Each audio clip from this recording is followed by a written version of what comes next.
Hello friends, स्वागत है आपका अपने यूट्यूब चैनल फर्स्ट फ्लाइट पे। मैं अनामिका आप सबका बहुत बहुत स्वागत करती हूँ। दोस्तों, आज हम करेंगे बीए थर्ड ईयर जी हिंदी सिनेमा और उसका अध्ययन के अंतर्गत यूनिट थर्ड, जिसका मैंने फर्स्ट वीडियो अपलोड कर दिया है, सिनेमा में कैमरे की भूमिका। उसका आज हम सेकंड पार्ट करेंगे, कैमरे के विभिन्न कोण। दोस्तों, आप लोगों को पता होगा कि जब कोई जो कैमरामैन होता है वो कैप्चर करता है किसी भी सीन को, तो बहुत सारे वो डिफरेंट एंगल का यूज़ करता है। वही हम पढ़ेंगे कि कैमरे सिनेमा में इसको, सिनेमा की भाषा में इसको क्या कहा जाता है। तो सबसे पहले है क्लोजअप शॉट। क्लोजअप शॉट क्या होता है कि स्क्रीन पर जब केवल एक ही वस्तु दिखाई पड़ती है, या पात्र का केवल चेहरा दिखाई पड़ता है या गर्दन दिखाई पड़ता है, उसे ही हम क्या कहते हैं, क्लोजअप शॉट कहते हैं। इसमें बड़ा ब्रॉड लेवल पे दिखाई देती है कोई भी पिक्चर। उसके बाद नेक्स्ट करते हैं एक्सट्रीम क्लोजअप। एक्सट्रीम क्लोजअप में क्या होता है, एक्सट्रीम क्लोजअप शॉट में पात्र विशेष की केवल आंखें या होठ दिखाई पड़ते हैं। जैसे ब्रॉड करके कोई भी एक पार्ट दिखाई पड़ता है, जैसे ओस की बूंद हो या नन्हा कोई छोटा सा कीट हो, तो उसको कैप्चर करने के लिए एक्सट्रीम क्लोजअप शॉट का प्रयोग किया जाता है। उसके बाद हम करते हैं लॉन्ग शॉट। लॉन्ग शॉट में क्या होता है, लॉन्ग शॉट में बैकग्राउंड को देखा या पहचाना जा सकता है। लॉन्ग शॉट में स्क्रीन पर व्यक्ति या वस्तु दूर दिखाई देते हैं, लेकिन जो उनका बैकग्राउंड जो होता है वो बहुत पास दिखाई देता है, अच्छे से क्लियरिटी होती है, बट जो एक्टर या एक्ट्रेस होते हैं वो बहुत दूर दिखाई देते हैं। उसके बाद हम नेक्स्ट करते हैं medium long shot.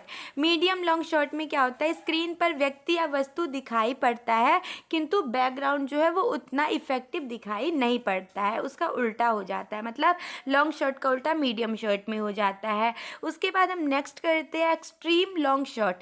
Extreme long shot में क्या होता है कि स्क्रीन पर व्यक्ति या वस्तु बहुत छोटा दिखाई पड़ता है और बैकग्राउंड पूरी तरह व्यापक और बड़े रूप में नजर आता है। एक्सट्रीम कि बैकग्राउंड जो पीछे का है वो बहुत बड़ा दिखाई देता है, बट जो कैरेक्टर है वो बहुत छोटे दिखाई देते हैं। उसके बाद फेड इन। फेड इन क्या होता है, स्क्रीन पर दिखाई देने वाला दृश्य जब धीरे धीरे धुंधला होने लगता है और फिर समाप्त हो जाता है, और उसके बाद सिनेमा की भाषा में इसे क्या बोलते हैं, फेड इन बोलते हैं। आपने कभी कभी देखा होगा कि कोई भी सीन बहुत बड़ा दिखाई देता है और उसके बाद धीरे धीरे धुंधला होकर बिल्कुल ही वो डिसअपीयर हो जाता है, तो यहाँ पे ये इसको क्या बोलते हैं, तो फेड इन बोलते हैं।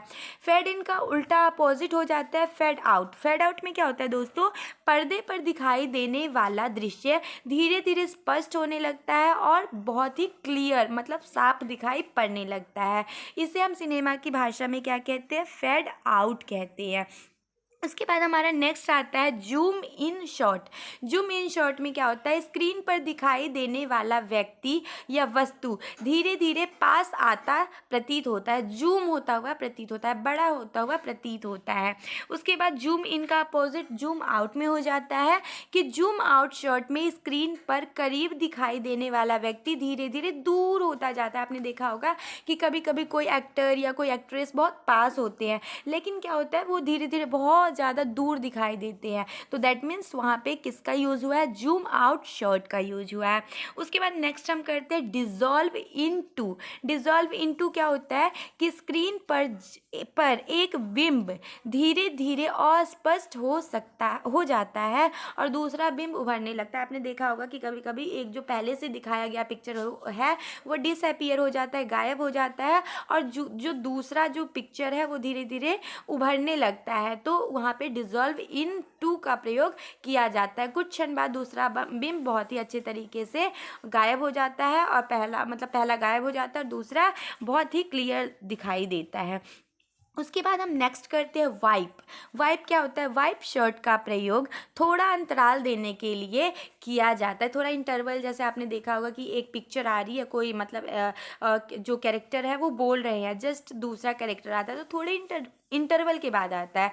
तो इसमें स्क्रीन पर जो दृश्य दिखाई पड़ता है वह एक कोने या एक ओर से साफ होने लगता है और फिर उसके बाद दूसरा चित्र जो है वो उस पर विजिबल होने लगता है। उसके बाद नेक्स्ट हम करते हैं स्लो मोशन। स्लो मोशन क्या होता है कि जब फिल्म दिखाने की सामान्य गति क्या होती है दोस्तों, फिल्म में 24 फ्रेम दिखाया जाता है, मतलब 1 सेकंड में 24 फ्रेम 24 पिक्चर्स दिखाई जाती है। लेकिन स्लो मोशन में क्या होता है कि यह गति को कम कर जाती है और धीरे धीरे क्या होता है, पात्रों और वस्तुओं की गति धीमे धीमे करके, मतलब थोड़ा स्लो मोशन में से दिखाया जाता है स्क्रीन पे।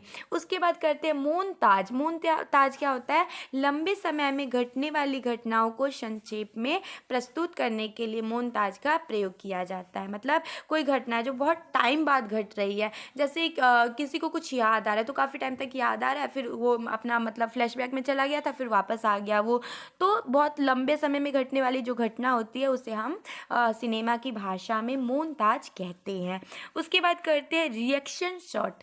रिएक्शन शॉट में क्या होता है कि दो पात्रों की बातचीत के दौरान, जब दो पात्र बातचीत कर रहे होते हैं तो क्या होता है, एक पात्र क्लोजअप शॉट में आता है, मतलब एक्सट्रीम दिखाता है, उसको बड़ा करके दिखाता है, ब्रॉड करके, और दूसरा जो होता है, जो मतलब कैरेक्टर होता है, वो क्या करता है, उनकी कही गई, पहले कैरेक्टर की कही गई बात पर क्या करता है, रिएक्शन करता है, प्रतिक्रिया व्यक्त करता है।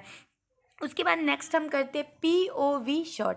पीओवी शॉट में क्या होता है, पात्र का दृष्टिकोण अलग स्थापित करने के लिए पीओवी शॉट का उपयोग किया जाता है। जब किसी गतिविधि को दो पात्र एक साथ देख रहे हो, कोई भी जो एक्शन हो रहा है, जो एक्टिविटी हो रही है, उसको जब दो पात्र एक साथ देख रहे हो तो उसको क्या बोलते हैं, पीओवी शॉट सिनेमा की भाषा में।